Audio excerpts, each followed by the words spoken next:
আর এটা আমার আখির জন্য, এই যে আখির জন্য।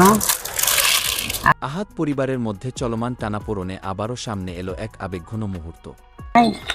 ওর জন্য কিনবো, আয়াসের জন্য কিনবো, সবার জন্য কেনাকাটা করব আস্তে আস্তে। আহাদের ছোট স্ত্রী আকি তার ছেলে আয়াসকে নিয়ে বাপের বাড়িতে চলে গেছেন।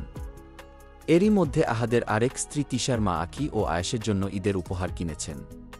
পরে আমার এত কান্না আসছে, আখি নাই, আয়াস নাই, খুব কষ্ট লাগছে। আখির জন্য আমি ড্রেস নিয়ে গেছি, অনেক কষ্ট লাগছে। এক ভিডিও বার্তায় কাঁদতে কাঁদতে তিনি বলেন, আমার মেয়ের কাছে আমি গিফট নিয়ে গেছি, ঘরে পা রাখার পর হঠাৎ করে কান্না থামাতে পারিনি। তারপর আমি বলছি আমি আখিকে আনতে যাব, ওরে ছাড়া আমার ভালো লাগে না। তো আখি, তুমি যদি এই ভিডিওটা দেখে থাকো। আকি নাই, আয়াস নাই, বুকটা ফেটে যাচ্ছিল।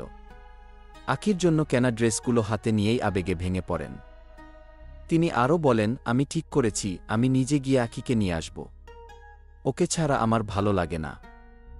ভিডিওতে আখির উদ্দেশ্যে এক আবেগময় বার্তায় তিনি বলেন, আকি, তুমি যদি এই ভিডিওটা দেখে থাকো, আমি মা হয়ে বলছি, তুমি আমাকে আম্মু ডাকতে, আমি তোমাকে মেয়ের মতোই দেখেছি, ফিরে এসো মা।